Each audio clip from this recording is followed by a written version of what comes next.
संभालने के बाद रिफत मुख्तियार सेंट्रल पुलिस कराची पहुंचे। उनका शानदार इस्तकबाल किया गया। दूसरी जानिब से पुलिस महकमे में धड़ेबंदी की कयास आराइयों को एडिशनल IG कराची जावेद आलम ओढ़ो ने मुस्तरद कर दिया।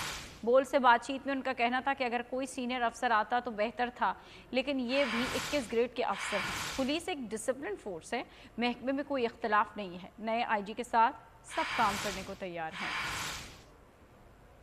हमारे यहाँ रैंक तो सेम है, लेकिन उसमें जो इंटर से सीनियरिटी या ऊपर नीचे सीनियरिटी होती है उसका एक ड्यू डेकोरम होता है। जो भी अफसरान होते हैं उसका ख्याल रखते हैं और एक दूसरे को उसी तरह इज्जत देते हैं। तो बाकी पोस्टिंग जो है वो प्रिविलेज नहीं है, वो स्टेट और गवर्नमेंट का काम है, वो लगाती है, तो इसमें कोई इशू नहीं है।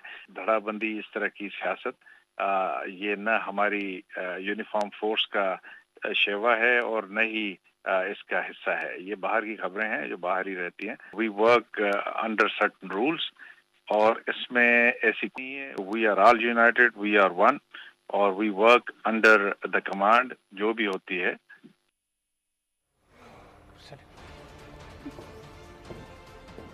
खबरों का सिलसिला जारी है। यहाँ वक्त तो एक ब्रेक का।